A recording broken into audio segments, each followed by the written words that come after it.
Okay, so here's a question from Mastering, and it's asking how many electrons do we have to get this overall charge of negative 0.8, and C is for coulombs.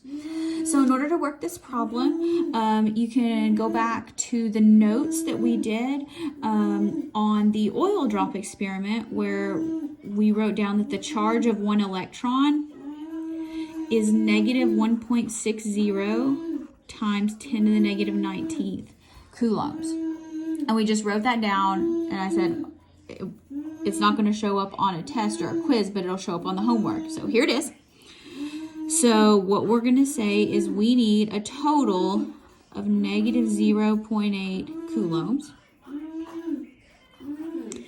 and negative 1.60 times 10 to the negative 19th coulombs is what we get from each and every electron. So there the coulombs cancel out. These negatives will cancel out. So let me get my calculator. That's not what I want.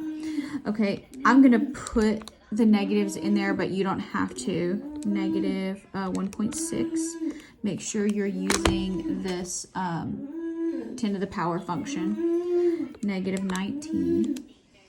So we're going to get 5. If it wants significant figures, we just say 5.0 times 10 to the 18th electrons. And then the question goes on to say, well, how much do those weigh?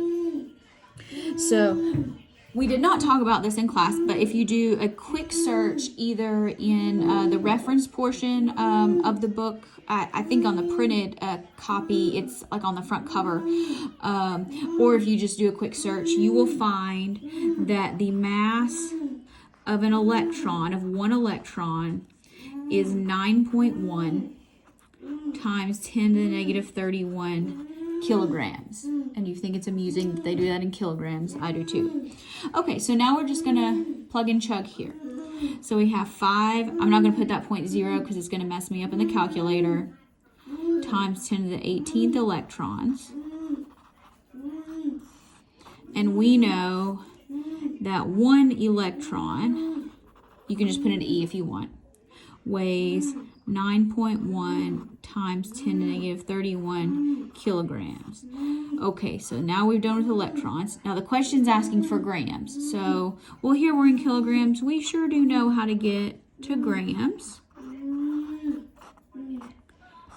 So 1 kilogram is 1,000 grams. All right, so I've already got this up. So now I'm going to divide by 9.1, 10 to the negative 31. Not divide, I gotta multiply. I don't know what I was doing. Okay, so 5, 10 to the 18th times 9.1, 10 to the negative 31. And then we need to multiply by 1,000 again. So what happens when I try to push buttons without looking at the problem? Okay, so we get two significant figures here. So the 4.55 is gonna round to 4.6 times 10 to the negative 9th grams.